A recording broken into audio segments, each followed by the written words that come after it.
I like the background.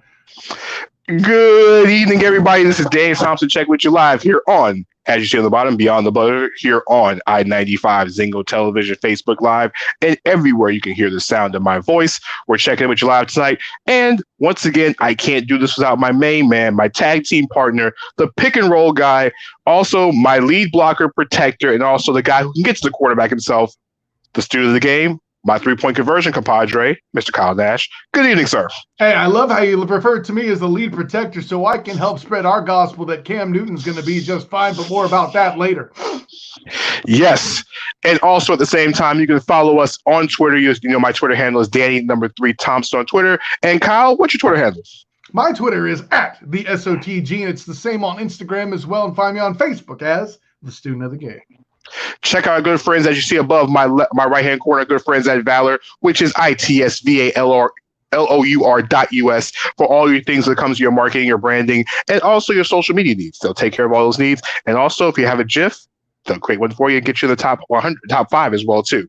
And if also, you do something else besides eat peanut butter, they'll help you with a GIF as well because it's a graphic interface file. 2 points there, Kyle. Also to our good friends over at Mentality Barbershop at 2611 Pine Hills Road in Orlando, Florida. Our good friends Corey Lamar, Dio, and everybody over there. If you decide to step into the shop, listen, don't give Corey a hard time. Florida State really messed up this weekend, and he's also a Cowboys fan. Womp, womp, womp. Listen, speaking of fans today, we're going to lead off with something that we haven't done. All right? Guess what? I'm wearing orange. Oh, no, it's not because did a decent job on the offense. No, it's not. It's not because of the Miami Dolphins. Well, no, it's not because we're the creamsicle. What are we? What? No, as you see the banner, the New York Mets have a new owner, and it's a new day for Mets baseball. Oh, Steve Cohen has now officially bought the New York Mets. Like, what does that have to do with anything? As a long-suffering Mets fan, this is the one. This is the best Christmas present we could have got, and it's not even Halloween yet. Yes, I have a Halloween orange-colored shirt on tonight. Yes, the Mets have a new owner. Yes, it's Mets orange. Yes, it is. Are you sure? Well, the reason why I'm asking is you said long-suffering in orange, and we're about to talk NFL. You sure you're not talking about the Browns? No, I'm not talking about the Browns because they gave a Brown on Sunday. They gave a brownie on Sunday, and we'll talk about that in a few moments. Also, if you're on Facebook Live or YouTube Live and you have a comment or have something for me and Kyle to discuss, leave it down there. They'll replace what the Mets are on there, and we'll discuss it. But back to my Mets loving for a moment. Please. Steve Cohen is the owner. For those who don't know Steve Cohen and never heard of him, shame on you. But I know one thing: if you watch the show Billions, you know who Steve Cohen is. Why? Because Billions was based off of Steve Cohen. Investment firm. Yes. So if I don't know, I can conduct research. Okay, got you. Yes. The Mets have an owner that bought the team for $2.4 billion. And what does that mean? We're about to start buying players. Yes. Anybody and everybody. The Mets, in their futility, in their fact of not spending on money and players, it's over. All right, we're about to take over New York. Not like Brooklyn took over the Knicks. We're coming for you, Yankee fans. We're about to get our second ring next season. Won't be this year, but it'll be next year. All right. I hope Bobby's recording this so we can have that 3 seasons later. Oh my God! Listen, there'll be no SpongeBob and no playing of Stewie Griffin throwing down a Mets hat again. All right, it's a great moment in Mets history. Okay, this is up there with the '86 World Series, losing the Subway Series, and David Wright. Okay, we haven't had much in the last 35 years of Mets baseball, but it's right. I mean, I know one person that's had a lot in the history of Mets baseball, but you probably already know that he has a special day every year where he collects some cash. Am I right, Danny Thompson? Listen, this is bigger than Bobby Bonilla, with the second Bobby Bonilla is $1 million on the usual Bobby Bonilla holiday, all right, which is the 4th of July. Listen, the Mets have a new owner, and it's not going to go into effect this year, but I'm happy, okay? It's the happy dance time, all right? I have to do something because in week 1 of the NFL, there were 13 teams in week 1 yesterday that aren't happy right now. So, Kyle, before we get to the NFL, because that's going to be the major topic of the story, let's talk about another set of fans who aren't happy right now, and that's the LA Clipper fans right now. All right. Kyle, this ain't pretty. No, we're literally one game away from the LA Clippers pulling off another blown 3-1 lead. We say another blown 3-1 lead because the Denver Nuggets are potentially one game away from winning their second Game 7 when they were down 3-1 in the NBA playoffs. For some strange or inordained reason, the LA Clippers blew a 17-point lead yesterday to allow the Nuggets to force Game 7 tomorrow night at 9 p.m. over in Orlando. It is the time clock is ticking. The LA Lakers will have an entire week off before Game 1 of the Western Conference Finals. Like LeBron James needed any more, Rajon Rondo and company needed any more time off, the Clippers and Nuggets will have to play a knockdown, drag-out Game 7. What's going on in the series? Well, Nikola Jokic and Jamal Murray have finally woken up.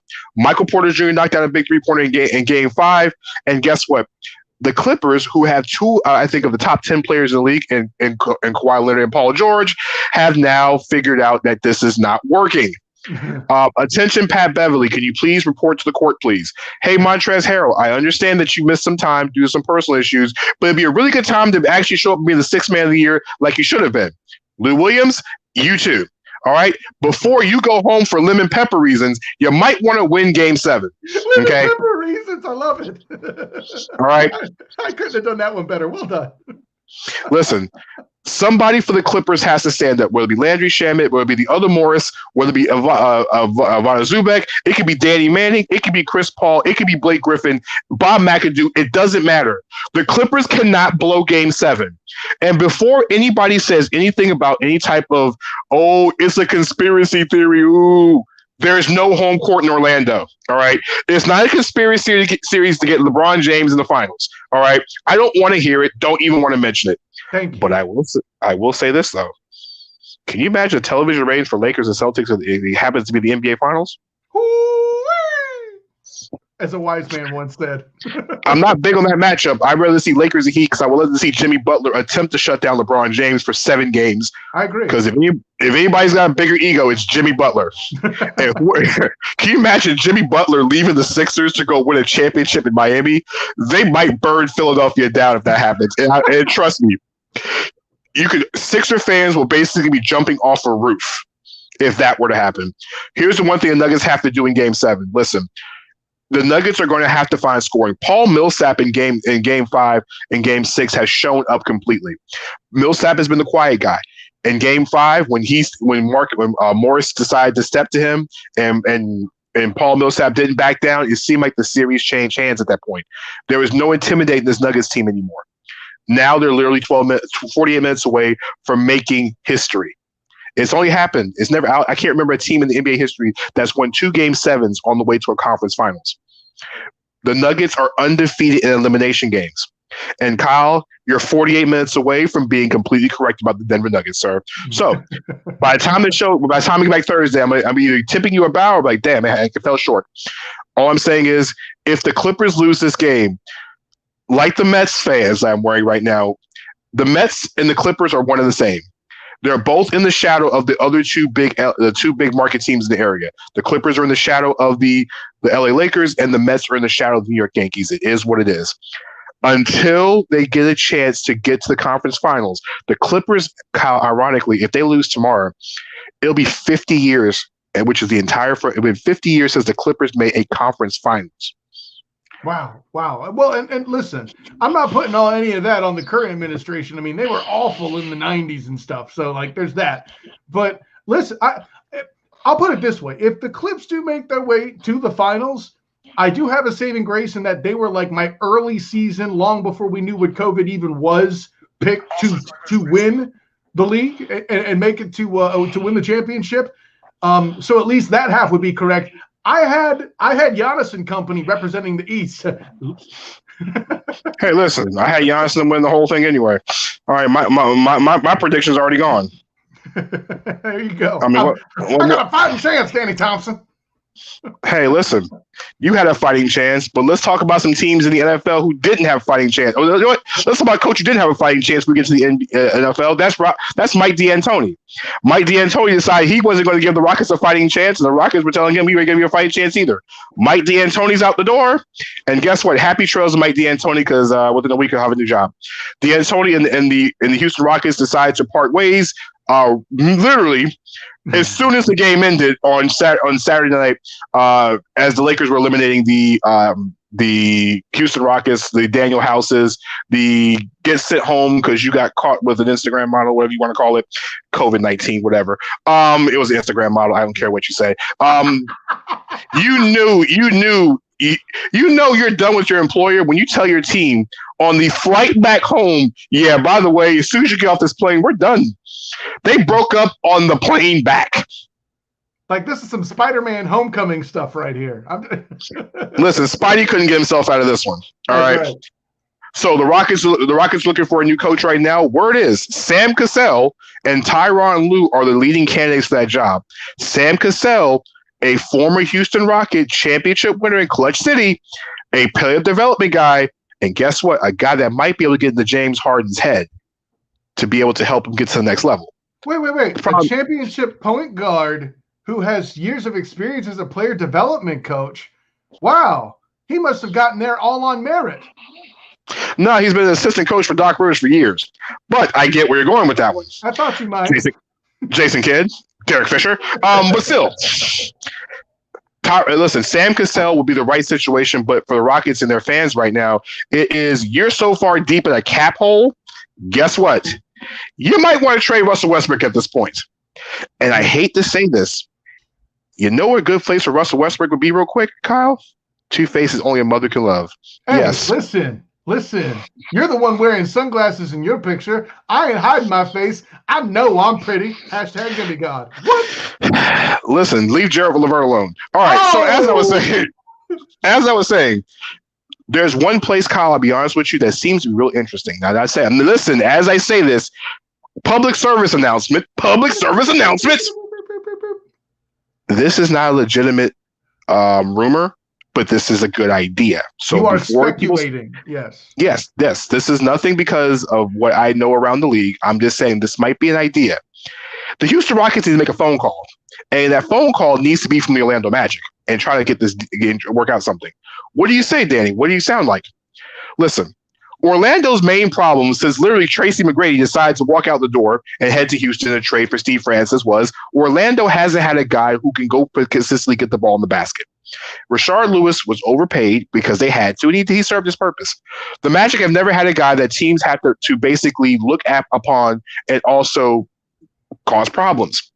Well, there's a guy in Houston that averaged 27 points a game, almost 7 rebounds, almost 8 assists a game, that doesn't fit with the star player. And no, I don't mean Eric Gordon, and no, I don't mean PJ Tucker, and I'm not talking about Clutch the Bear, the mascot. Really? It's Russell Westbrook. If you are Jeff Weltman, John Hammond, and you're trying to rejuvenate a fan base who has only won 2 playoff games in the last, 2 years, and literally have only been to the playoffs twice in the last 2 years, since the Dwight Howard era, you're looking to regenerate your fan base. Hey, why don't you make this phone call? Go acquire Russell Westbrook from Houston at this point. You might not like it. Listen, Orlando, having Russell Westbrook in Orlando's offense would be something different. It's going to be a guy that's going to run the floor, and not to mention Russell Westbrook in the Eastern Conference. It's different than playing in the West. No, and that is a good point. Westbrook is electrifying. Westbrook puts people in seats. Westbrook can get you 27, 28 points a game. Listen, Orlando has a bunch of second and third string stars in the team. Now, what's the asking price? You can't trade an all-star without getting an all-star return. It is what it is. Orlando has a depth issue at the center position. Nikola Jokic is a guy. Nikola Vucevic, is Orlando's best player. But Orlando also still has Mo Bamba, which they don't know what he is. They have a top 6 pick on a guy that can't get off the bench because guess what? You have an all-star at center. Jonathan Isaac, he can't move, and I wouldn't even move him at this point, even though he can't play. Why? Because Jonathan Isaac can sign a deal like Steph Curry did. Why do you say Steph Curry? Remember, Steph Curry had ankle issues and signed a contract with the Warriors that was way undervalued at the time. He was making $10 million a year over the 4 years. Guess what? Curry exceeded that contract and more. Not saying Jonathan Isaac is going to be able to do what Steph Curry did, but to get a guy like Jonathan Isaac when he's completely healthy, a two-way player who arguably was one of the 5 best defenders in the league on both sides of the ball before his injury, and you can get him to say $7 or $8, $9 million for 2-3 years. That's a bargain, because if he doesn't get hurt, the Magic are going to have to pay him $18, $19 million a season. Houston also would get back Aaron Gordon. You got to match $40 million somehow. Orlando still has Chuma Okeke, which has not even seen the floor, and he hasn't even signed his contract yet. So it's another unknown. To Rodney's point, yes, Fultz and Russell Westbrook are floor spacers. They're the best at floor spacing. Sarcasm. Evan Fournier is not opting out of this contract, Magic fans. He's not going to leave $18 million in the market, but guess what? There's not really much of a free agent market out there. You put Fournier on one side and let Russell Westbrook play the point and let Fultz come off the bench and see what happens. Fultz and Terrence Ross off the bench with Russell Westbrook and Evan Fournier in the starting lineup. You throw Okeke at the 4. You get Mo Bamba. You don't give up your first-round draft pick. You figure out what you do with Al-Farouq Aminu, and you figure this out. Otherwise, Orlando's going to be right back where they were this season. But here's the problem, Orlando. Washington gets back John Wall. Atlanta does not have a suspended John Collins. Mm-hmm. The East is getting better. Okay, oh, yeah. You're not going to be close to Brooklyn. Brooklyn's going to be in the upper part of the Eastern Conference. Don't forget, Chicago actually has a direction now. Chicago has talent. Orlando could be in serious trouble. You got to do something. In order to make the playoffs, you have to have a legitimate all-star. Vucevic is a fringe all-star. Westbrook is a legitimate all-star. That's all I'm saying. I don't know, man. See, here's where I can't let it go. And I don't want to spend too much time on this because I actually want to talk football. But at the end of the day, I don't think Westbrook achieves the goal. Like, listen, I'm with you. He's going to put that butts in the seats. He's going to get the fans that don't know any better all excited. And you and I both know at the end of the day, though, that things aren't going to go right. Rodney says Charlotte is building. Hey, let's not forget the main, or shall I say, the team that was in the way, but really shouldn't have been in the bubble in the form of the Brooklyn Nets. They're going to be back from the dead compared to what they were in the bubble here this year. But Westbrook does not provide what the Magic actually need, Danny Thompson, what they have. And that's what? Shooting from a distance, from 3. They ain't going to get that from Westbrook. Listen, but you get 26 points a game. Name the last Magic player to give you 26 a game on a nightly basis. It ain't been in this decade. Hi, Precious. But maybe the 28 points a game thing works, but we also both know like he's going to fall apart at any moment now. Not because he's a bad player, but his style of play and the way he gets those 28 points a game is hard on one's body. When's it going to go fall apart? You're assuming he's going to get that 28 points a game next year. I'm not as certain where I'm at. Granted, you're the expert here, but you're going straight from a bubble and intense competition where he had to recover from injury to get back into a playoff series, and you think he's just going to pick it up right there? I'm sorry, Danny Thompson. I can't sign off on this. As foolhardy as it is for me, with basketball as my third language, to challenge you, who gets paid for a living to do the ish, I can't feel this. But remember, Kyle, it's not your third language. I told you graduated 2 weeks ago to the second language. It's your second language now. That's true. Did he wink? I'm out. No, your glasses were out. That's all I'm saying. All right, but yeah, see, Bobby, you got your love. See, so much love. See, I mean, Kyle got a hey, you got a buddy. See how all this works? I don't get spoken to, but yet and still. All right. Stop it. Speaking of not being spoken to, there'll be some words on the next 40 or so minutes that we will not be speaking, okay? We're now talking NFL. Why are we not talking college football? Let's be honest with you. When Brock Purdy of Iowa State is considered as a dark horse in the Heisman, there's a reason why we're not talking college football.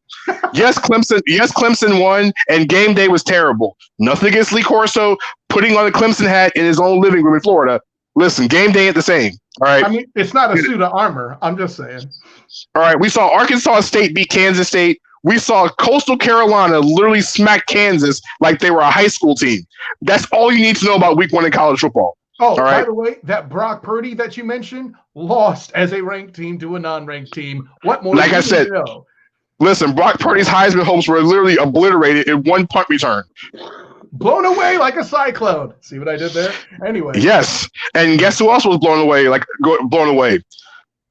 A team that doesn't have a nickname blew away a team that actually has a nickname, and that's where we're going to start with the NFL on Sunday. Speaking of teams and nicknames and all that, you didn't forget to mention the Seminoles, but I digress. All right, that's my Tomahawk Chop for the afternoon. Speaking of teams with no names, the Washington football team, let's start off with them. Yes, there was a surprising story of the day because for literally the first, I don't know, hour of your day, if you're watching NFL games on Sunday, you were thinking Washington was going to do the same thing they always did. The Philadelphia Eagles and Carson Wentz looked great for about 19 minutes in the first half, literally throwing the ball down the field as they got a 17-point lead on the Washington football team. This is the most.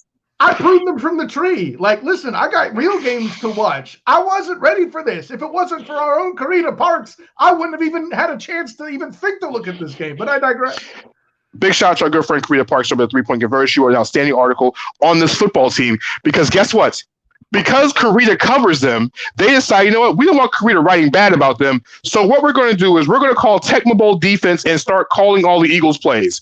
Carson Wentz was, Carson Wentz, after starting the game looking like phenomenal parts, with I think 10 of 24 after the start of the game, threw for like 88 yards, was sacked 8 times. Yes, 8 times. 8. Yes, thank you. Literally sacked 8 times. The Eagles' offensive line was only at 40% compared to their starting capacity. They didn't have Alshon Jeffrey and no Miles Sanders. And once again, the Eagles go down in Washington to the team that doesn't have a nickname, 27-17, because guess what, Kyle? They gave 27 points to a team without a nickname. 27 unanswered points. About to say, what better way to have points without an answer than from a team without a name? Listen, Ryan Kerrigan took over as the all-time leader in sacks, also in franchise history. Ryan Kerrigan is the all-time leading sack guy in Redskins history. That's huge, by the way. Chase Young, a sack and a half in his debut. Dwayne Haskins didn't make any mistakes. Peyton Barber, the former Buccaneers reject at running back, scored 2 touchdowns. And guess what? The Eagles are 0-1. Now, why is this all important? The Philadelphia Eagles have to catch the Dallas Cowboys who lost to the LA Rams, which I'll get to in a second. But Kyle, Carson Wentz and the Eagles are doing Eagle things again. Kyle, here's my quick question. I'm going to let you take this one. Is Carson Wentz as good as people make him out to be? Of course he is. The biggest knock on him has been the fact that he can't stay on the field. But I'll tell you this, Danny Thompson, when 40% of your starting O-line is all that's playing, this is how you get ants, in the word of the many agents of ISIS in the show Archer, okay? This is how you get ants. There's a reason why they called him Chase Young. It's a young guy who was chasing Wentz all over the field. Why? Who's always the best pass rusher, Danny Thompson? The guy who doesn't get blocked right. At the end of the day, we're used to seeing much better protection from this front. We did not get it, okay? It's ironic that the guy called Lane Johnson is probably the only guy that was protecting his lane to Carson Wentz. For this franchise to be said that they're suffering because Carson Wentz put the pipe down, folks. This is a second-year man who the only reason he doesn't have an MVP hung up, much like Lamar Jackson did. Second, continue. When he was a second-year man, I said. Easy there, okay. Tiger. Lamar Jackson won an MVP as a second-year man. So too should have Carson Wentz, except for, unfortunately, the injuries in question. If you're putting this loss on Carson Wentz, 8 sacks, people, what more do I have to tell you? Here's my issue with this. I can't put Carson Wentz as an elite quarterback. Why? Because you mentioned before his injury, they were 12-2. He was on his way to winning the league MVP. Since then, he's 15-16 as the starting quarterback of the NFL. 15-16. He's had some inexcusable losses. At the same time, you mentioned Lane Johnson. He didn't play yesterday. He was held out because he had an ankle injury. Mm-hmm. They started a rookie right tackle going against Ryan Kerrigan and Chase Young. You knew this was coming. Come on, exactly. But what Carson Wentz made mistakes in the game was, now this is what is scaring me about Carson Wentz right now is it feels like Carson Wentz is getting the same treatment that a certain quarterback in Carolina, which I'll get to in the next part, was dealing with. Carson Wentz has not been given a healthy offensive line. He's been given Band-Aids, patchwork, and also different things when it comes to offensive line. His receivers aren't healthy. Deshaun Jackson's an injury waiting to happen. Alshon Jeffrey was out again. Instead of them drafting wide receivers, they drafted Jalen Reagor. They went out and drafted a backup quarterback. Why? Because their quarterback can't stay upright. And for Eagles fans who think that Jalen Hurts is going to come in and save themselves, pump the brakes here. It ain't happening. Because if you think your franchise quarterback is going to run around, what do you think Jalen Hurts is going to do? Jalen Hurts put up humongous numbers in the Big 12 last year because guess what? The Big 12 plays pass defense like the Atlanta Falcons do. Also, Hurst's mobility is a factor. There's another Big 12 quarterback that did great things because of his mobility, and we'll talk about him later. Okay, so the Eagles are in trouble at 0-1 because here's the thing: if your offense line can't keep Carson Wentz active, you're going to be going to Nate Sudfeld or going to Jalen Hurts. Jalen Hurts can run, but Jalen Hurts is going to go through the same issues Carson Wentz has. The Eagles have not invested in wide receivers. They have two outstanding tight ends: Dallas Goedert, over 100 yards, and Zach Ertz is Zach Ertz. Yes. Carson Wentz does turn the ball over too much. Why? Because if you're running for your life, you got to go off your back foot. It is what it is. Now, Carson Wentz, should you throw some passes out of bounds yesterday? Of course. Should he have avoided the rush a little bit better? Yes. Did he make some bad throws? Yes. But when you're pressured and you see Chase Young and Ryan Kerrigan coming on the wings on both sides, I'm sorry. Your left tackle and right tackle can't guard him. They can't block him. The Eagles are in trouble already, and we haven't even played one Sunday. Speaking of teams in trouble here, Kyle, go ahead. Let's be careful with some. There is a touch of grandeur here. It is only 1 week, but I hear what you're going for. It's not taking for Trevor. It's getting clever for Trevor. Listen here, troll. If you're going to do that, you're going to get the Trevor thing right. Getting clever for Trevor. You got it, Rodney? Please continue. Here's my thing with the Eagles real quick, and I said before we switch on further on. The Eagles' main issue right now is basically, if Eagles fans say it's Carson Wentz, I say it's what the Eagles have done. They spent all their money on defense. They have a very good defense. Derek Barnett was out. They went and got Darius Slay. They went out and got playmakers. They have playmakers at all three levels on defense. The problem is you're expecting Carson Wentz to try to make plays with receivers that can't stay healthy. They've also had guys like they've walked out the door, Nelson Aguilar, among others. Dorian Beckham. I can't remember how many receivers they've gone through, but it's been their share because of injuries or whatever. The Eagles have never spent money on a top flight wide receiver, or they've never, like, for example, when people say about Matt Ryan in Atlanta, they've never went up and traded for a wide receiver to go get one in the draft. The Eagles did not go up and go get a guy like CeeDee Lamb.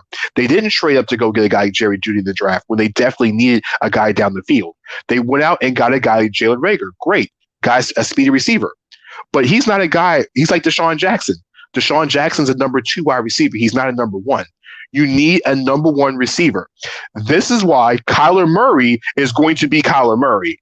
Why? Because Kyler Murray got a number 1 receiver. His number 1 receiver is DeAndre Hopkins. And more. By the way, quick note on your number 1 receiver statement for the Eagles to support your theory there, my friend. The last time I can remember they did it clearly, Terrell Owens. And where did they end up?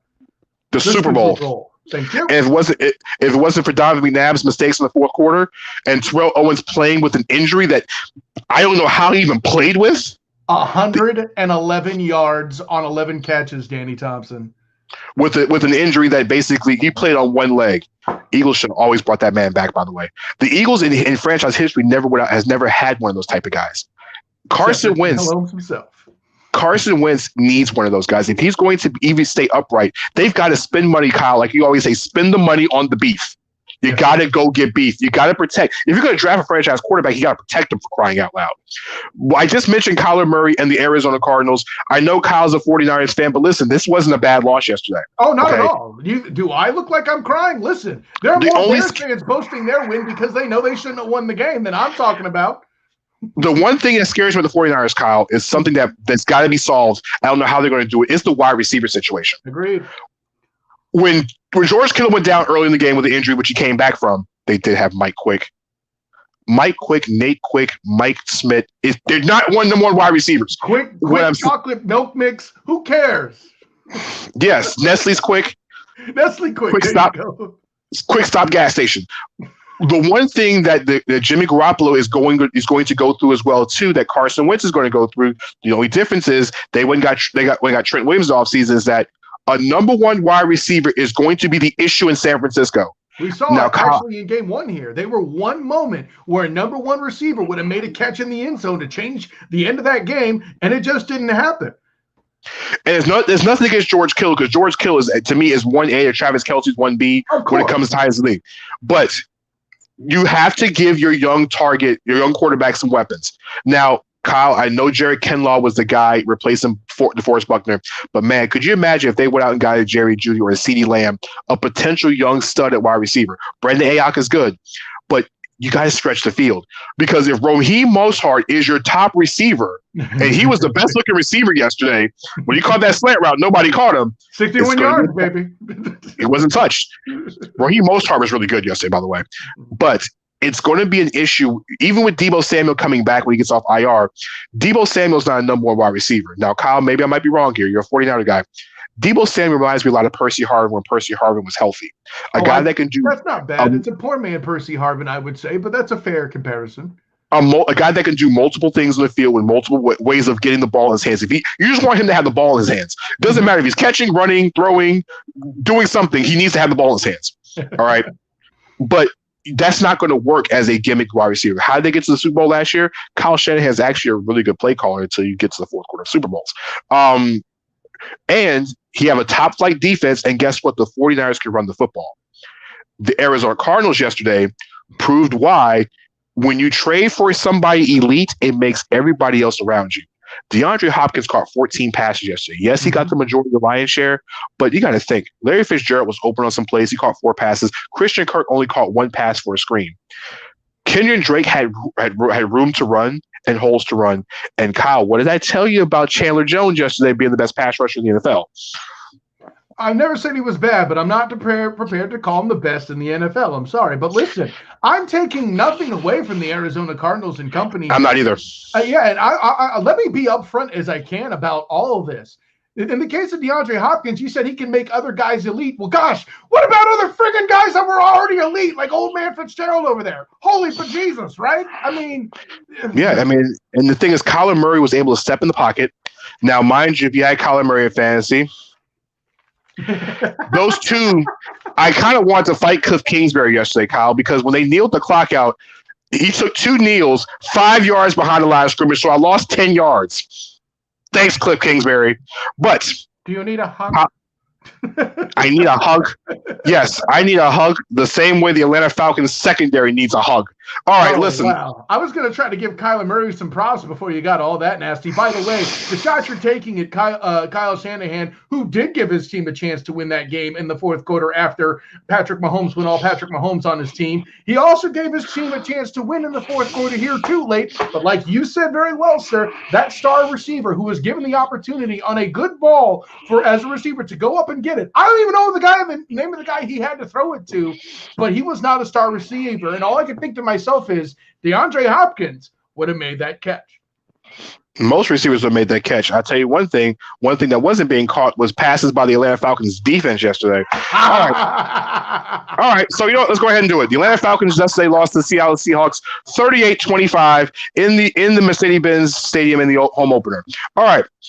So, yes, Matt Ryan threw for 450 yards and the Falcons lost. But once again, I'm going to keep saying this. Matt Ryan can't tackle people. All right. Does Russell Wilson tackle people? Because I know he went 31 for 35. That's pretty consistent. You know that a defense is bad. And I'm going to say this. This was a turning point in the game yesterday.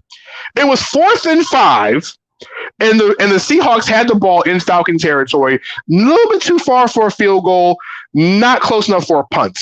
It's 4th and 5, and you're up 21-12. Pete Carroll decides to go for it. And he just didn't go for it. He had Russell Wilson, who throws arguably one of the best deep and the prettiest deep balls in the league, decides to take DK Metcalf on a fly route down the field against Robert Alford, AJ Terrell.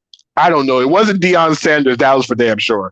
He threw really that important who it was, Danny Thompson? Listen, all I know is that DK Metcalf caught it in stride and ran damn near up the tunnel for a touchdown. All right. It made it 28-12. Here's how the Falcons game started. They gave the ball to Todd Gurley. Todd Gurley, who got in the end zone. Great.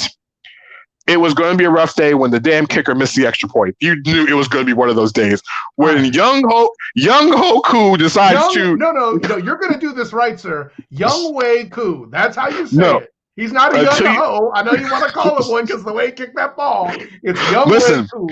Listen, until you make a damn extra point, you're going to figure this one out here. All I'm saying is, all right, Young Hoku decided to go completely right on this one. And yes, I'll butcher his name until he gets it right. The same way I butchered Jimmy Garoppolo last season until he got it right. All right. Hey. You make some extra points, we can have the conversation. All right. All I can tell you is he was the first player to score in the history of the Alliance of American Football. Don't put some respect on his name. Great. Matt Ryan throws for 450 yards. In a game where Ryan throws for 450, 3 receivers catch 100 yards apiece. Kyle, 3 receivers catch 100 yards apiece. Yeah, but the big story. You get one-on-one coverage because everyone else is worried about Julio. That's what's going to happen. I feel you. Julio caught 9 for 157.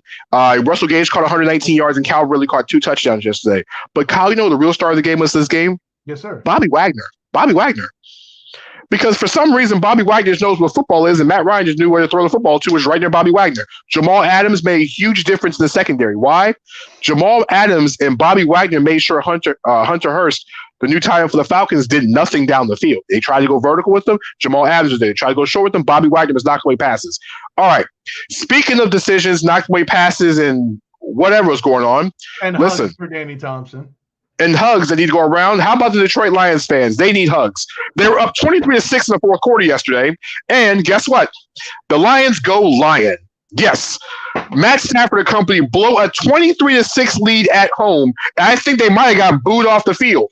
Hey, Matt Stafford can't tackle.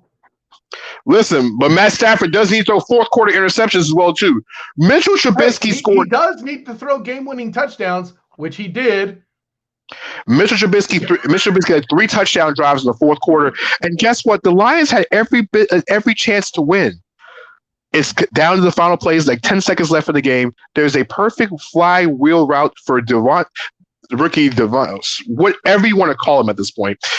Swift, the running back of the Lions, was wide open in the end zone, and the ball hits him in the hands like a Madden glitch. It falls short in the end zone, and the Bears somehow win this game because the Lions can't seem to catch passes. Hey, I love the point you made about giving Lions fans hugs and condolences and stuff. Thanks to this football game, Danny Thompson, Hallmark is going to make a killing between I'm so sorry condolences cards for Lion fans and Christmas cards being purchased by Bear fans to the young gentleman named Swift. Listen, I know that there's weird people out there who think that the Bears are going to win the division. And listen, I don't know how HR departments go, but maybe they need to be tested for recreational substances. Fine. What I'm trying to say is this. No one expected the Bears to win that football game the way that it went. Not like that. Not down 23-6 on the road. Big shout out to Mitchell Trubisky for carrying the load. Speaking of, to me, I think is a big shocker. Who would have thought the Green Bay Packers would have went to Minnesota with Minnesota's defense and smacked the Vikings around in week 1? Aaron Rodgers looked like Aaron Rodgers from 6 years ago, running, throwing, and passing all over the Vikings. Devontae Adams caught over 150 yards receiving and a couple touchdowns. They got Vantez Scouting involved in it. Aaron Rodgers is phenomenal. And even Kirk Cousins with completing touchdown passes in garbage time. The Packers scored 43 points on the Vikings, Kyle. Is this something that we need to know about the Packers? Yeah, that defense played way over their skis. Listen, Aaron Rodgers is going to be Aaron Rodgers when you piss him off. It's kind of a thing he does. Maybe you noticed that in the past. And this whole Jordan Love thing and people chirping about it and all that, he's got something to say.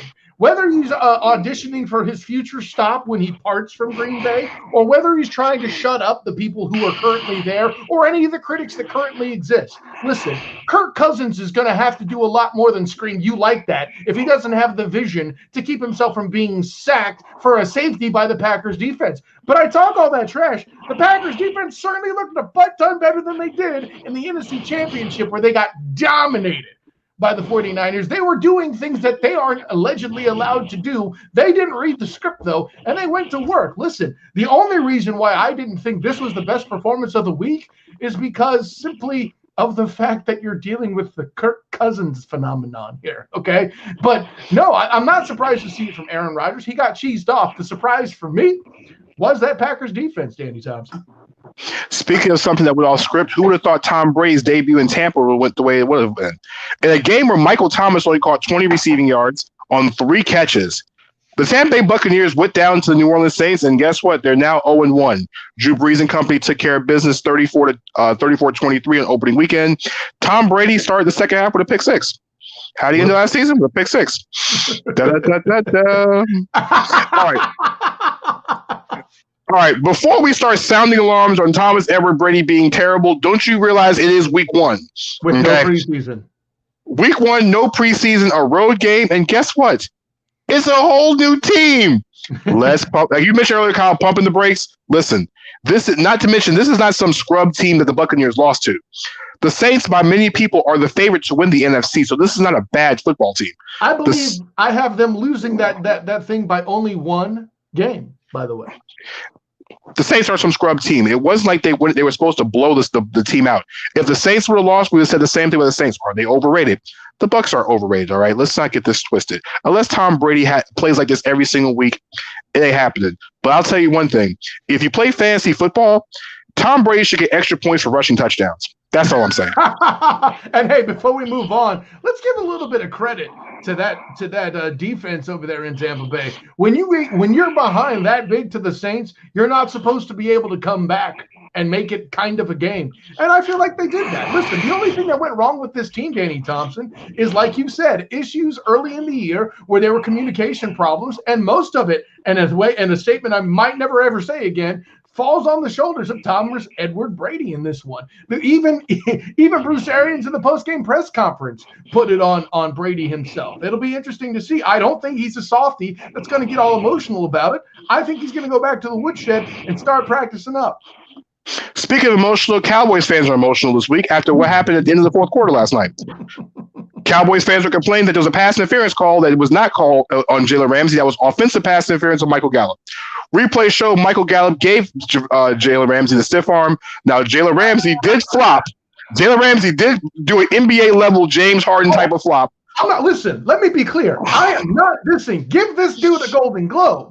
But what people are leaving out here is the contact is initiated by Jalen Ramsey in hooking his arm in the first place. For me, I would think this is a good no-call situation personally, okay? Simply for the fact that Jalen Ramsey initiates the contact and hooks his arm. Now, Gallup does do the stiffer arm to try to fight his way out of it. If the ref doesn't see the early part of the contact, you can understand how you got the call you got. The other part is Cowboys fans know this, but the rest of the league didn't know this. And Kyle, you know this. The Cowboys are going to miss Travis Fredericks. Oh, yeah. It was bad. Why? Because Aaron Donald, now this is Aaron Donald, by the way, 31.5% rush percentage last night. He was literally at one point, Kyle, he knocked down 2 Cowboys while getting to Dak Prescott to cause a pressure. If you think that's bad, if you think Carson Wentz had it rough in week 1, you got Aaron Donald in week 2. Have fun with that one. Cowboys fall 20-17. Listen, Zeke got a new tattoo that says "Feed me" across the stomach. He got 2 touchdowns. Problem was Cowboys didn't feed him enough. The other issue is that, listen, Dak Prescott, you have asked to get the money. You got to make plays. You cannot get outplayed by Jared Goff in any situation in life, whether it be Madden, Tiddlywinks, skate, rattle, and roll, or anything else. See, I'm not here to go in a place where you're going to put all this on Dak Prescott because you can't. No, I know. I didn't say it's all Dak. What I'm saying is, if you're going to ask for this type of money of Deshaun Watson and you're asking for Patrick Mahomes money, you've got to be able to make plays when your team needs you the most. Well, that's what I'm trying to tell you, sir. He did. It's not his fault the receiver had to push off to get the hell open on a back shoulder throw. That, my friend, is on Mr. Cooper. What's going to hurt?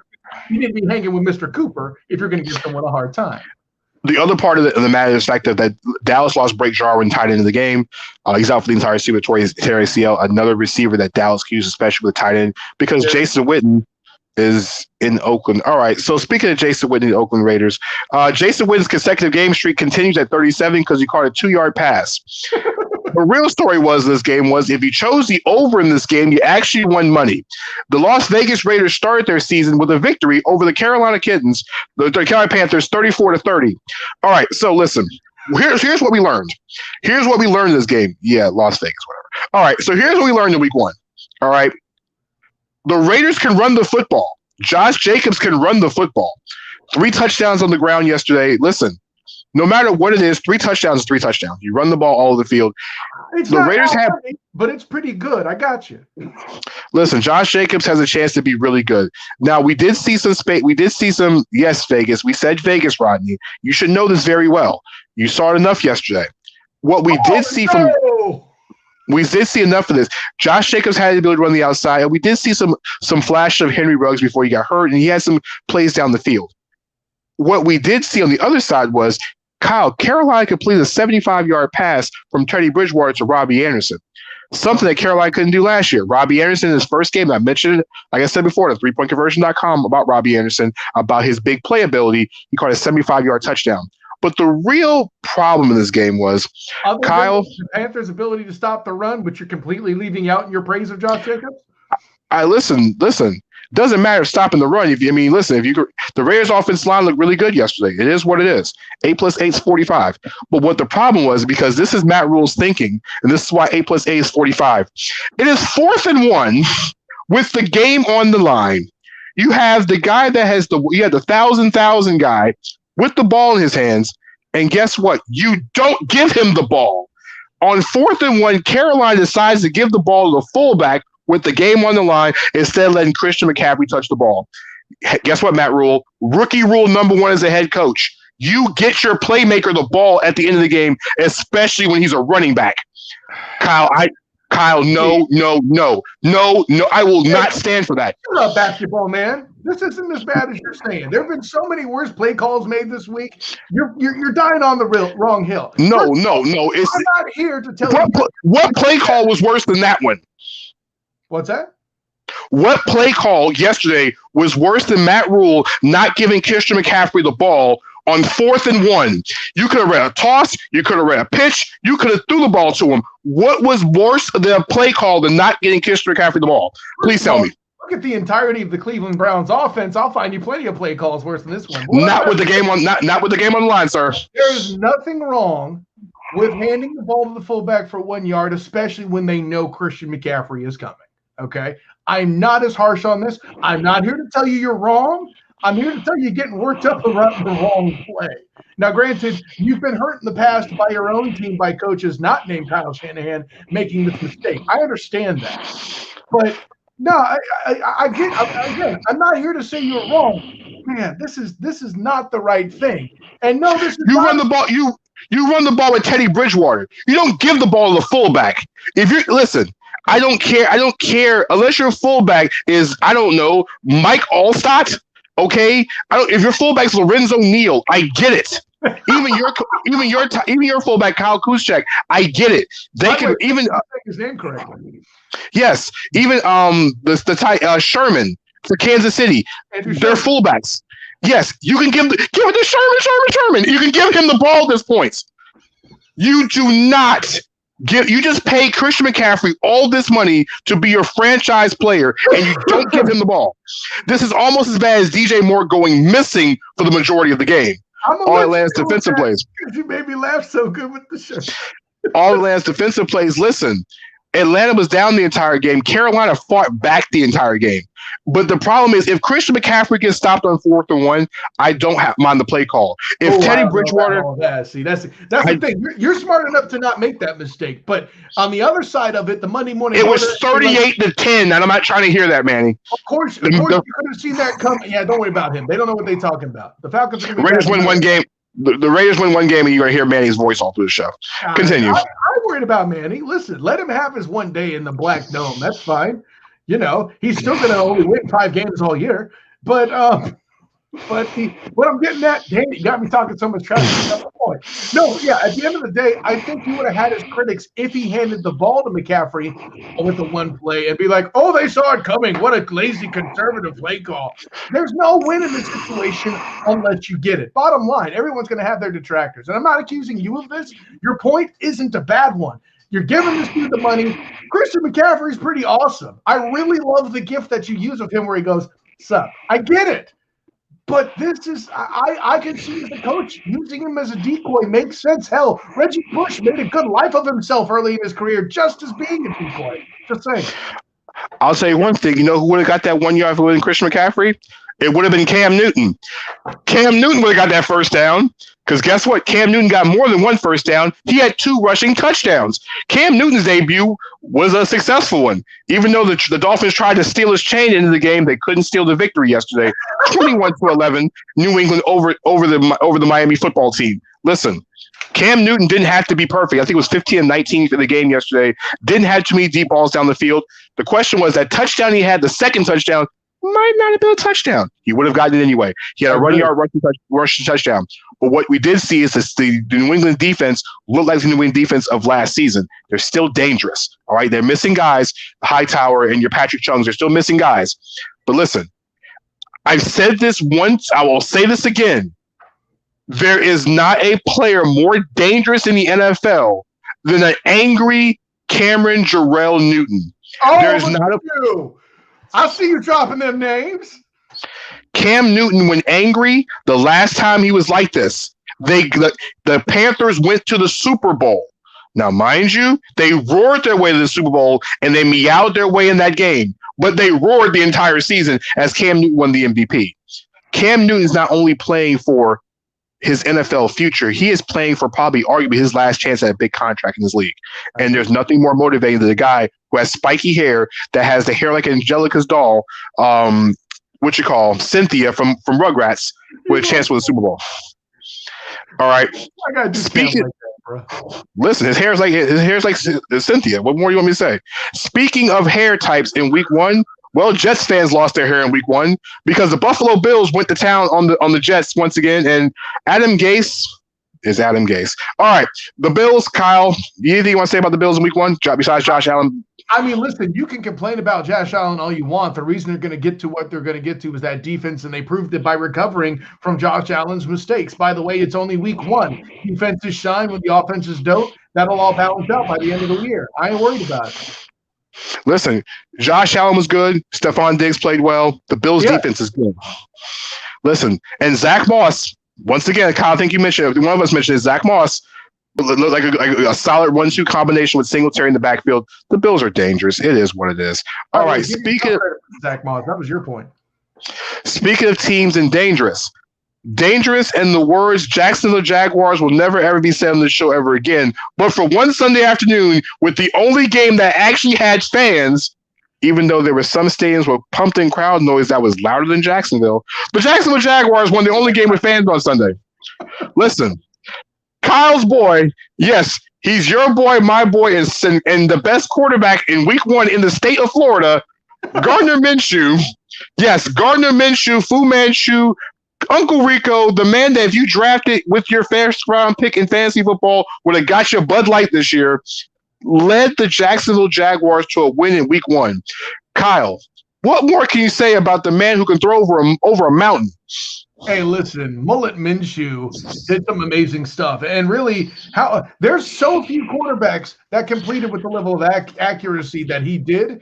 Listen, you and I both wrote off this game for the Jags, but if I had known that Uncle Rico himself would have done what he did, I would have picked the result you would have gotten. Phillip Rivers was Phillip Rivers gunslinging, and he made mistakes. Minshew didn't. It's really that simple. Minshew didn't make a single mistake because he had one incompletion yesterday. One! Listen, Jacksonville developed a running game. Uncle Rico was throwing the ball down the field. The Jaguars are pressuring Phillip Rivers. But before we say, oh, it's Phillip Rivers, Jacoby Brissett wouldn't have made half those passes yesterday if he was the quarterback of the Colts. Let's not get this. I'm not trying to say that. They would have run a completely different offense. You're right. Now, the game also changed. Joe Dirt. Nah, oh yeah, well, no. He's a little thicker. I mean, listen, David Spade, Joe Dirt. Can we be clear? But remember, both of them do wear jorts. Good point. Now, mind you, the Indianapolis Colts not only just lost the game, but they also lost Marlon Mack for the rest of the season. Yeah. Torn Achilles ACL. He's out for the rest of the season. Jonathan Taylor and a guy that if you're playing fantasy football, Nyheim Hines. Yes, Nyheim Hines had 2 touchdowns yesterday. Listen, Rivers threw for over 300 yards yesterday. That's going to happen. Like you said, Rivers is going to make mistakes, but that's what gunslingers do. The good news is the Colts were able to get down the field against Jacksonville's defense. Not saying Jacksonville's a top-flight defense, but you see that the passing game can actually work. Just give it some time, Colts fans. All right. Speaking of time, speaking of things we have to say, well, Kyle, I know one team who didn't have enough time yesterday. The Bengals will always bingle in this situation. The Bengals found ways, once again, to bingle things up. Okay, Joe Burrow is entertaining, all right? Joe Burrow scored his first touchdown in the NFL on a 28-yard scramble on a quarterback draw. Yeah. Yes. No. Melvin, that's not a scramble. That play was called, sir. Yes, and they were using the quarterback draw. But outside that, Joe Burrow made some rookie mistakes. How about the shuffle pass, which led to an interception when he was shuffling it right to Melvin Ingram? Don't ask. He made some. Oh, God. I saw that in the highlights, and I just shouted, Joe, what are you doing? Joe, no! That's what I said in my living room yesterday. But Joe Burrow got the ball in the fourth quarter because the Chargers are the Chargers, drove them down the field, got them down to the 5-yard line, and guess what? A.J. Green catches a touchdown in the end zone on Casey Hayward, but it was offensive pass interference on a push-off. It was a good call. It was a good call. Good call. Not going to argue with it. The push-off happened, I think, 7 yards, including the 5 in the end zone. It was a good call. Oh, well, here comes Randy Bullock on the field to try the game-tying field goal to send this wonderful game to overtime. Joe will do it in overtime, Danny Thompson. No problem. Uh-oh. Oh, boy.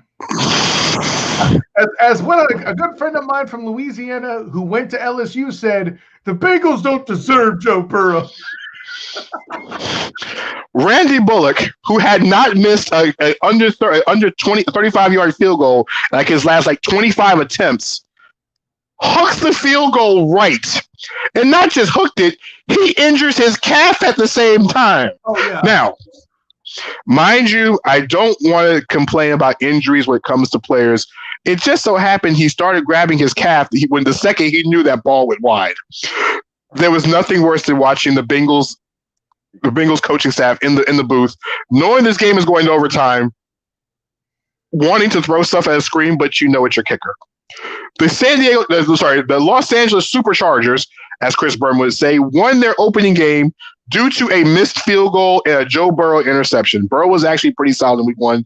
All right, if you have Austin Eckler on your fantasy team, you're looking at Anthony Lynn and asking, why did he not catch a single pass yesterday? Hey, listen, give Tyrod Taylor his passing numbers were good. Probably the best you'll see for him through the entire season. Listen. All right, Kyle, we're getting close to we talked about all things week 1. There's still 2 games going on Monday Night Football with the Steelers taking on the Giants, and then there's some game. One game Thursday night. The Chiefs were the Chiefs. Moving on. Hey, listen, there's enough talk about that game. I mean, you can either talk about what happened on the field, you can talk about what happened before the game even started. On the field, the Chiefs look pretty darn good. Mm-hmm. Clyde Edwards-Helaire looks like the running back the Chiefs always wanted. It's that one Christmas gift that you didn't know was going to be so great till you opened it. It is what it is. The one thing about the Houston Texans offense is that it was in the rain, so hopefully Deshaun Watson and company would get it done in week 2. But there's one good bright side. David Johnson. No, go ahead. Do it. You about to do it. I didn't mean to cut you off. I'm sorry. No, go ahead, Kyle. Who looked good in week 1 for the Chargers? David Johnson, the Texans? Listen, you know you hate to be considered the bottom side of a trade, but then he went and did what he did. Listen, if it weren't for the fact that Chris Johnson was dominating the guards for the Houston Texans, holy good God. By the way, hey, I'm glad to mention the Texans failing just as Cortland comes on to bring in some love here. I dig it. But what I'm trying to tell you is this, my friends. Don't give up on the Texans so quickly. They're not going to run into a buzzsaw called Kansas City every week.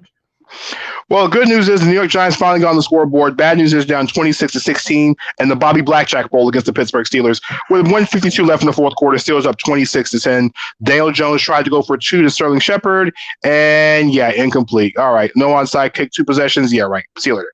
All right, the last game of the night, the Tennessee Titans take on the Denver Broncos. Yay. Now I know why Cortland's still awake. Listen, there's always one drawback to week 1 football is that the second Monday night game is not as good as the first one. All right. Or otherwise, us, the folks on the East Coast, is going to be a long night if you really want to watch the Broncos and the Texans. I don't. I have to listen to UCF's press conference and write something up for the 3-point conversion, Danny Thompson. They're debuting this week. Yes. All right. Speaking of debuting, Kyle.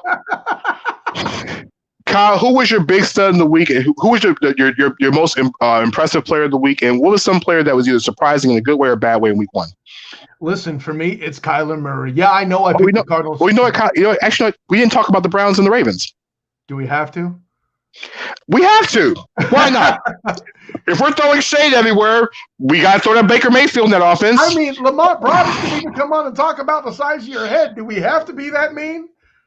Listen, I'm not wearing Browns. I'm not wearing Browns orange for this reason. Listen, all I'm saying is, listen, Mark Andrews was getting down the field. Odell Beckham caught 2 passes. This is pretty much the story of week 1. Kareem Hunt took touches in the red zone away from Nick Chubb, which I don't understand. And J.K. Dobbins took all the touchdown carries from Mark Ingram. It's week 1 of the NFL. All right, week 1. That's a good problem to have. Chubb actually had some good production along with his former mate there in the backfield. And when your rookie's taking care of the touchdowns while your lead runner is taking the pain, hey, you take what you can get, Danny Thompson. All right, Kyle. Surprise of the week. Your best player of the week and most disappointing thing of the week. Go ahead. I really thoroughly enjoyed what Kyler Murray did, but you know what? I'm going to change my mind. I'm picking Cam Newton. I said this would work. I didn't think it would work this well. I know, but Cal, the offense is so pedestrian. Folks, give it time. Cam Newton's just taking time to get used to this offense. It's a thing that even Josh McDaniels himself is getting used to. And he had so much fun playing with the option that he never had before, a mobile quarterback. Give all the credit in the world to Cam Newton. He basically was the main reason. And oh, by the way, 15 for 19. No, he was 16 for 19. Edelman dropped his first pass as a Patriot, and it was – I'm good. I'm bitter about that, Danny Thompson. I mean, it is what it is. So, Kyle, who is your most disappointing player in week 1? Listen, disappointment for me. I'm gonna have to go. I'm gonna have to go with Phillip Rivers and the Colts. I mean, if you're gonna have an egg like this and lose to a team, it shouldn't be the Jacksonville bleeding Jaguars, folks. All right, Kyle, and the player that surprised you the most in week 1. Well, I mentioned Cam Newton, but I got to go with Kyler Murray. Listen, I know he's got DeAndre Hopkins and the world on an offense, but everyone seems to have forgotten the running game that he brought. He was the leading rusher over Kenyon Drake. And, I'm a Kenyon Drake guy. He's super great. The Cardinals' balanced offense is going to be awesome. And that is because of Kyler Murray blossoming at the right time. You will have 3 playoff teams from the NFC West. I said it. Get out my face with the NFC South. I don't care. All right. So to me, the player that stood out the most, actually the surprise player of the week, in my opinion, is Mitchell Trubisky of the Chicago Bears. Really? Listen, stop lifting up to the boss. I'm not. Listen, 3 touchdown passes in the fourth quarter against the Detroit Lions on the road. Listen, it is what it is. 3 touchdown passes. That second one to the last one to Anthony Miller to give him the game yesterday was surprising. The Bears were supposed to lose that game. They had a 3% chance to win the game in the fourth quarter by ESPN's Football Index. All right, it was a 3% chance. They couldn't do nothing. They couldn't do nothing for 45 minutes, okay? And the Detroit Lions have listen, they should never fire Jim Caldwell. If Jim Caldwell gets 9-7, they fire him. It is what it is. You need to leave Matt Nagy alone. I will fight you.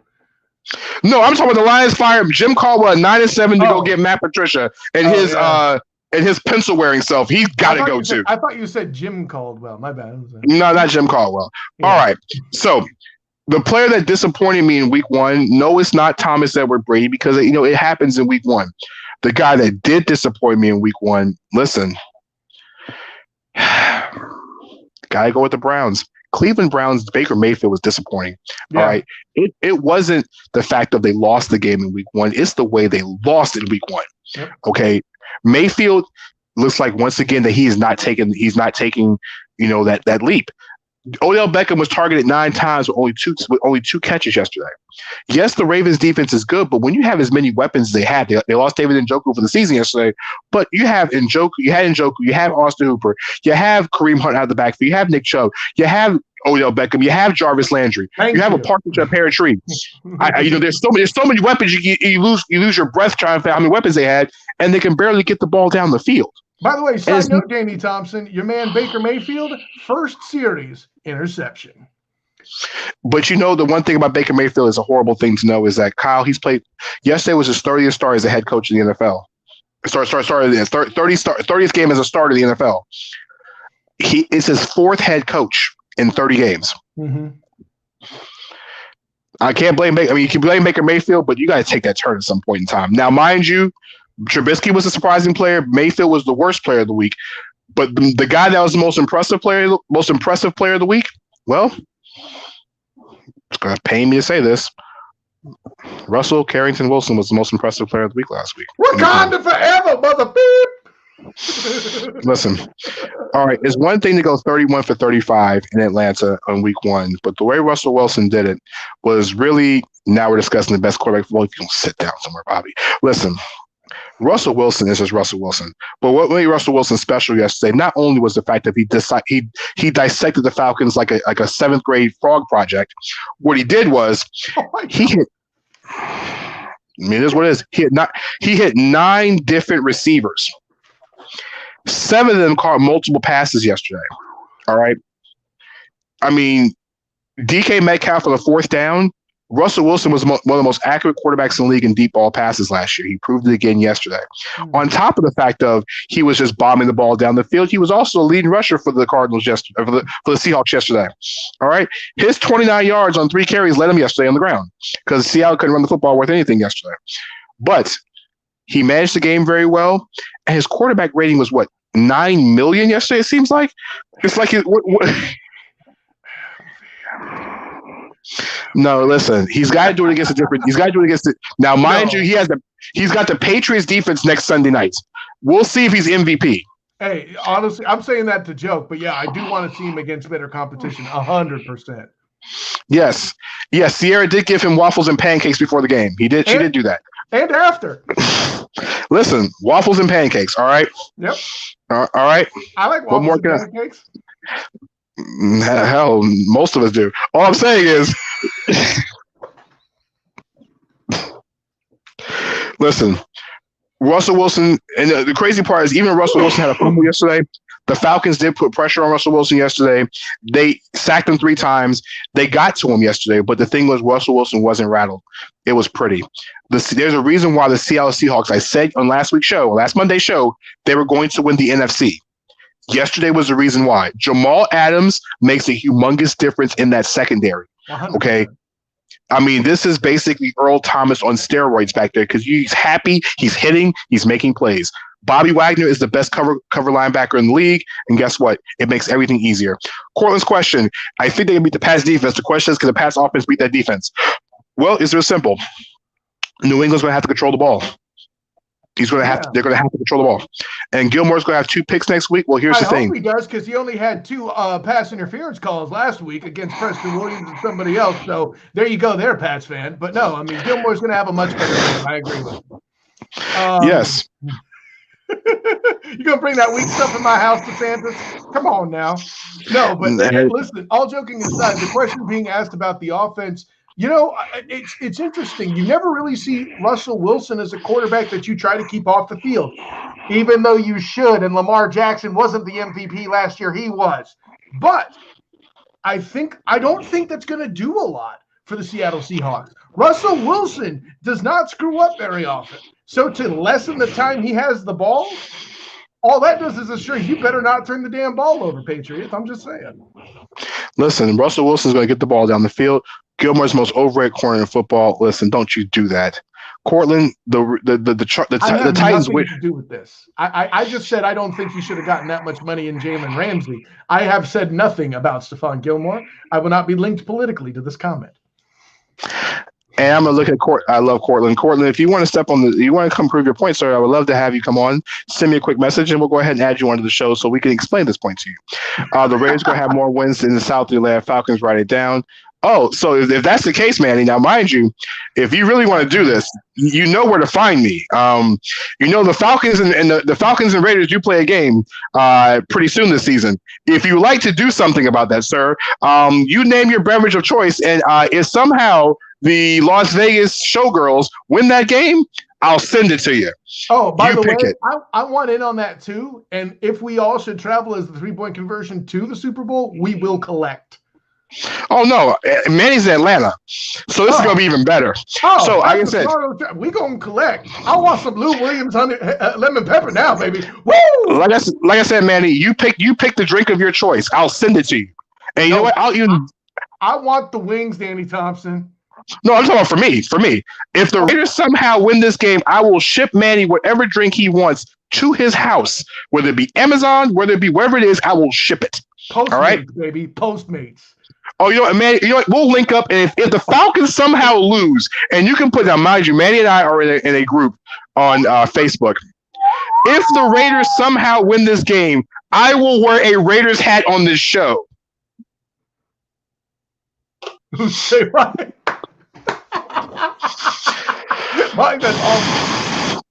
Like I said, Manny, if you think the Raiders can win this game, you put something on the table, and if the Raiders somehow win this game, I will wear a Raiders hat the Monday following the show, and I will talk nothing positive about the Raiders for 90 minutes. All right. Like I said, do I have to show up if you do that? Because I ain't trying to do all that. I'm betting on Matt Ryan any day of the week. As I was saying, so Kyle, speaking of name your drink, we'll take this off the air, sir. Off the air, thank you, Manny. Manny's my guy down in Atlanta. Big shout outs to him and his family. When I say he's a true diehard Raiders fan, he is one of the 6 real Raider fans they are in America. He actually supports the Raiders. He actually has Raiders gear. So, and I don't mean like, new Raiders gear. He probably owns Raiders gear because he was alive back in the days where in the AFL. Okay, he played on the AFL team because they all wore leather helmets when he was playing. All right, as I was saying, Dave's Mike's Hard Lemonade guy. Well, here's the thing. All right, now see, we're not doing this tonight on the show, but you know what, Rodney? Here's what we're going to do for you, though. All right, Rodney's Clemson Tigers won this week against the game against Wake Forest, which nobody cared about because Chris Paul was the only person to pick Wake Forest. The Carolina Panthers lost the football game because they're the Carolina Panthers. Well, Rodney, once again, I don't know what more I can say about your team, but we play y'all twice a year, and I can't tell you the last time y'all beat us in a game. That's all I'm going to tell you. Even if we go 2-14, it'll be 2 wins against the Carolina Panthers, not anybody else. All right, but Kyle, it's time for our favorite time of the show because guess what, Kyle? It's Mount Rushmore time. Yes, for those who have not watched this show many of times tonight, no, we're not talking about toothpaste. That's for Rodney's team. This is why we can't have nice things, Bobby Blackjack. This is why the Panthers should have a football team. But all right, so because they don't brush their teeth. They're halitously finishing last place in the division. They're blowing everybody. The Panthers' breath is blowing everybody into last place. All right. So as I was saying, for those who never watched the show before, Kyle and I will do a show we call Mount Rushmore. Sometimes it's about sports. Sometimes it's not about sports. But what I do is I think of a topic, and Kyle has to put his Mount Rushmore, and I do as well. 4 things that we figure out is the best of whatever it is, like Mount Rushmore out in South Dakota, but this is not precedence. The best part about it is Kyle has no idea what this Mount Rushmore topic is until I say it. That's right. So Kyle's face is always priceless. All right, Kyle. So we talked about week 1 in college football because normally in week 1, Kyle, it's always, Kyle, what do opponents look like in week 1 in college football? Like boring, especially for the big time schools. What do they normally schedule in week 1? Oh, that would be the cupcakes, sir. Is this a bakery themed Mount Rushmore? Yes, Kyle. Tonight's Mount Rushmore, Kyle, is the Mount Rushmore of baked goods. We didn't get cupcakes in college football this week, so guess what? We're going to give you baked goods tonight, Kyle. So I'm going to lead off to you tonight, Kyle. This is a Mount Rushmore of baked goods. Go ahead and get started, Kyle. First of all, let's quickly demonstrate the chemistry that me and my host have. That's all I'm saying. Listen, hey, this is a good topic, Danny Thompson. For me here, listen, for those of us, any of us who have worked in the corporate world and need an occasional bit of stress relief and love from our bosses, that love has come at breakfast time in the form of donuts. I'm putting donuts on the list here too. By the way, don't waste my time with Donut King. If I need milk to eat a donut, it's not a good donut. At me all you want. DSOTG. Moving on. Anyway, Dunkin' Donuts would continue. Hey, listen. They Pumpkin Donuts is the jam, Danny Thompson, and it's that time of year. Dunkin' Donuts, the football version of Dunkin' Donuts is the Carolina Panthers, but continue. He's such a hater. Anyways, but The New York Jets? You and I are going to fight, Danny Thompson. Anyways, all right. The Minnesota Timberwolves, but continue. Hey, they made the playoffs. That's all I'm saying. It's been a while, but no. Kevin Garnett, baby. No, but what I'm trying to say is this. Man, let me get back on topic here. When it comes to baked goods, an underrated item that doesn't get enough love is a very simple thing. For goodness sakes, people, it's pretentious rich people's go-to that inspired it. Where's the love for cheesecake, ladies and gentlemen? Now, hey, I have to account for my bias as one who is himself a cheesecake baker of pretty good talent. I make an excellent peanut butter cheesecake, and if you happen to enjoy alcoholic-themed cheesecakes such as, let's say, Di Serono, Bailey's, I got you. Just let me know. So I'm going to go there with that. I'm a fool if I don't put cheesecake as baked goods. Moreover, to keep my bias in the game, I am a peanut butter fiend. I have got to have 100% properly made peanut butter cookies appear here. Listen, I'm not talking about the stuff where I need a jackhammer to crack it open. I don't need something that falls just because I pick it up. I need that right consistency to where it can withstand a bite. And the moment my teeth clench, it starts to melt in my mouth. Okay? It's the opposite of M&M's. So, no, those aren't a baked good. Don't even try it, Danny Thompson. My final baked good. Listen, me being a man of a particular portly structure, this is not a simple category for me. I gave you your first three things pretty quickly, I feel like. But this last thing, for sentimental reasons, because my wife, Mrs. of the Game, enjoys breakfast as much as she does, and I really don't want to spend a bunch of time trying to think of what it would really be, I'm going to go with cinnamon rolls, a pastry that starts the day and brings warmth and love in the house, in the Of the Game household, or the Nash household. I just like saying Mrs. Of the Game because it's funny. But those are my four. You have cinnamon rolls, cheesecake, peanut butter cookies, and donuts. Danny Thompson. Bobby Blackjack, you up in the studio. How you doing, sir? I know it's been a rough night with you at Pittsburgh and the Giants, but you know what? Let's get you off the subject of that. And what is your Mount Rushmore of baked goods, my friend? Let's say pumpkin pie. Okay. One. Unfortunately, if we're gonna be technical, donuts are not baked; they're dipped in oil. So you gotta take donuts off the list. Ooh. You're fried food, not a baked good. Listen, he's got a point there. He got you with the Michael Gallup pass interference call, offensive pass interference on the donut. Hey, but continue, man. Jalen Ramsey hooked my arm. I'm gonna say to piggyback off of Kyle, a nice Cinnabon. Cinnabon is heaven. I'm gonna go with. So you can't see a bagel. Bagels are also. Bagels are coming up. I mean, if you're keeping that rule consistent. And I'm just gonna throw out there a nice brick oven pizza. It is baked in an oven. Really? Hey, listen, he got you on that one. It's a technicality. It's baked. He is not wrong.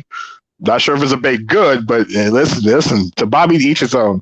All right, Bobby. Thank you. Thanks for your Mount Rushmore baked goods. All right, so I'm going to the league for this one. I'm going to get official signed on this beat. All right, we're gonna go into the replay booth, and we're gonna take a look at this inside the camera in just a couple moments to see if we're gonna count that as legal. All right, we're going to hood for this one. All right, so I'm gonna start my Mount Rushmore baked goods because there's one both of y'all forgot as easily, not saying number one, but as easily should have been on this list, and that's the damn brownie. I don't know how y'all forgot brownies and all this. All right, I forgot it, and so many people do it badly, but I will respect your selection. Listen. Well, hold on. I'll go one step further. Better than a brownie is the blondie. Oh. Okay, that makes it for the pizza. That makes it for the pizza. All right, so his feet are in bounds. But listen. All right, it was overturned. The call of the field stands. All right, listen. The brownie is done when the brownie is done right. When the brownie is done right, it is a first round lottery selection top 3 pick because when you get that consistency together of warmth, firmness, like you mentioned about the cookie earlier, it has to be done correctly. It can't be too soft. It can't be too crunchy. Nobody's trying to break no teeth on no brownie, but you got to have the outside top part. It's got to have a little bit of crunch to it. A little bit of crunch with that nice, gooey, soft in the middle. All right. So brownie is 1. Exactly. All right. Listen. Number 2 on my list when it comes to baked goods. Listen. I don't know what to tell you in this situation, but there is nothing like a chocolate chip cookie. All right. Oh, I mean, like if we're actually going to overturn, I would have to go chocolate chip cookie. That is the cornerstone. Chocolate chip cookie is a franchise game-changing LeBron James type of player. All right. It's Kevin Durant. To me, chocolate chip cookies are Kevin Durant in my life. Okay. When healthy. Larry Bird, or like even going back to like Bob Cousy, Pete Maravich, like you know, it could even be Kareem. It could even be Kareem Abdul-Jabbar when it comes to snacks. I was going to say Dr. J, but you're right. All right. So now we go from brownies to cookies. So what's next in this list? Listen, I know cinnamon rolls are downright tasty. I will give you that. But Kyle, your point earlier, the cheesecake is freaking phenomenal. I didn't like cheesecake until I got into my older years, until my taste buds got better. But I'm very disappointed I like cheesecake until now. You mentioned peanut butter cheesecake, but to me, Oreo cheesecake is phenomenal. It is. Oreo cheesecake is freaking phenomenal. All right. It's all league. It's all everything baked goods. It is a first team all baked goods. Now, my question is, I mentioned the fact of that Kareem Abdul-Jabbar was the chocolate chip cookie, but this to me is the GOAT of all baked goods. Judge me if you want. I could care less. Chocolate chip is the Achilles heel. Listen, he's probably oatmeal raisin guy. No, he's agreeing with you. Think that's his Achilles heel. He's agreeing with you. I'm about to say he looks more like an oatmeal raisin man. Hey, listen, Rodney is capable of some awfully bad takes. That was not one of them, sir. All I'm saying is this dessert, this baked good leads the league in everything. Okay, and I don't care if you at me, hate me, or whatever you want to say, but there's nothing better than lemon cake, and it's the number 1 thing on my list in baked goods is a lemon cake. Lemon bun cake, lemon baked cake. I don't care what it is. It's so good that I can't even hear what he's saying. It's that delicious. It is the Michael Jordan of baked goods. I've taken my headset off for this. All right. Lemon cake is so good that Kyle last week. All right. So 2 weeks ago, it was 2 weeks. It was 2 weeks ago. I actually had a dozen of small lemon bun cakes delivered from Virginia last week. Oh, all right. Yes. And I promise you, I ate those damn lemon bun cakes, and literally they're about this tall. And they were about this thick. And it was some of the most delectable damn things I've ever had in my life. And I promise you, I ate those damn bun cakes literally in about 36 hours. Okay. From one fluffy guy to another one. I ate those damn lemon bun cakes. Yes, I'm cursing because it's that good. I ate those lemon bun cakes in about 36 hours. I literally took 2 to my dad just so he could have some. I didn't even want to do that for him. Because he's my father, I decided I was going to help him. I didn't even share a lemon bun cake with my dear old, beautiful, sweet mother. I did not give her one. Hopefully she's not watching the show because she would hate me otherwise. Big shout outs to my good friend Estelle's Little Sweet Tooth up in Hampton, Virginia. If Kyle, I promise you, when you come to visit, or are you recording in the hallway? No, Rodney. I'm recording in some place that Panthers don't do, in a place that's a victory inside of a stadium that actually has full of people that cheer for them every week. All right. So, yes, I'm emotional over lemon cake, Mike DeSantis. I'm taking my headset off for this, okay?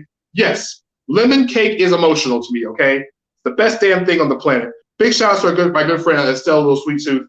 In Hampton, Virginia, she does deliver. She actually does just kind of delivery. So if you're in the Charlotte area and you need some, I can bring some to you. It's gonna cost you extra. But she has the best lemon bun cake I have ever had in my lifetime. So lemon cake is the number 1 thing when it comes to the Mount Rushmore baked goods. At me, delete, whatever you want to say. I'm dropping the mic on that. I can bake a lemon cheesecake if it bothers you that much. I mean, damn. No. Not lemon cheesecake. lemon cake. And that's nothing to do with cheesecake. I do cheesecakes, man. I can't help you. Listen, I understand that. I mean, just give me a lemon cake with some lemon pudding or whatever you wanted to put inside your lemon cake to make it nice and moist. It automatically wins. It's King Zero. It's Michael Jordan. It's undefeated in the finals. If you got something to say to me, we'll take this outside. We'll take this off the air. The only thing I can say to you is lemon cake is undefeated in the finals and the Falcons shirked the Super Bowl. What do you want me to tell you?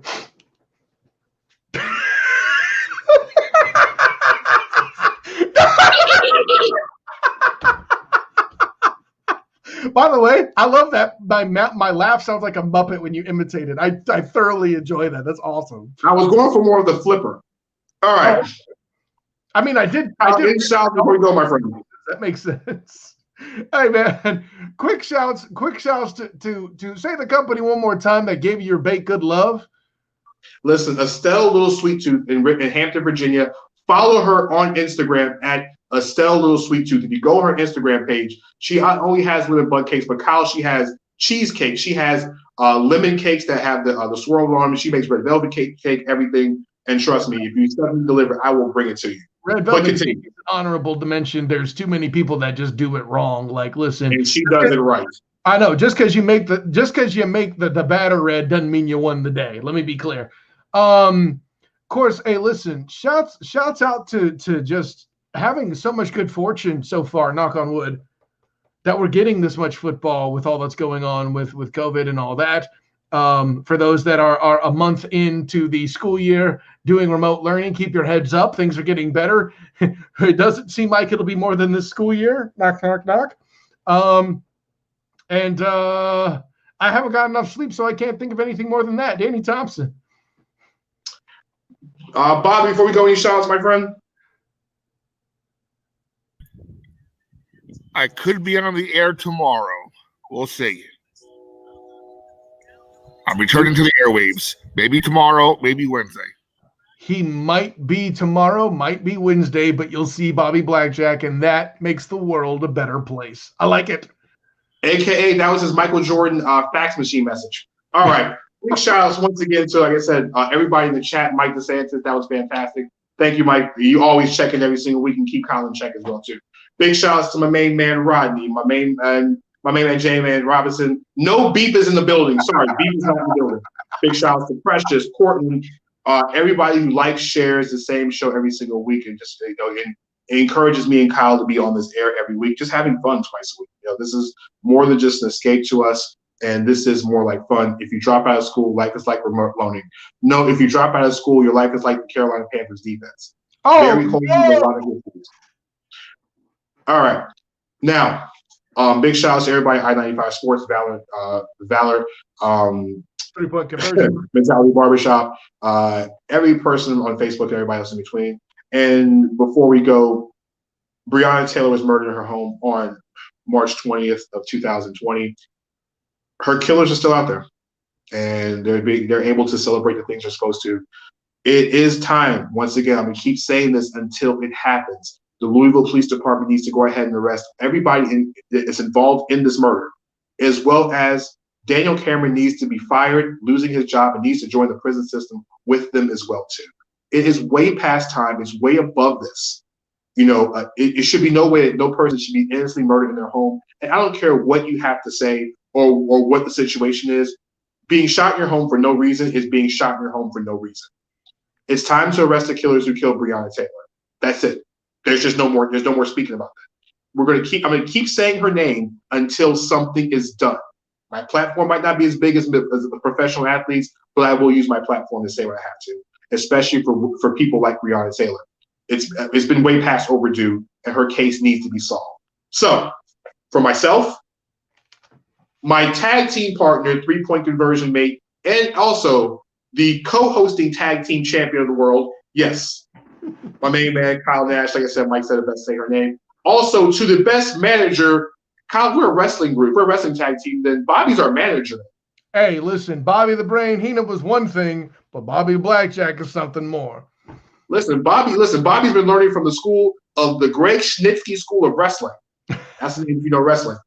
Big shout out to Schnitsky over and his wrestling endeavors. But to my tag team partner to the right of the screen, to Bobby Blackjack, who's up north, To everybody tuning in, I'm Danny Thompson. Thursday night, we're going to be previewing week 2 of the NFL, UCF football, and hopefully we get LA Western Conference Finals. If not, we're talking NHL. So myself and Kyle, we'll see you guys later. Thank you. Peace.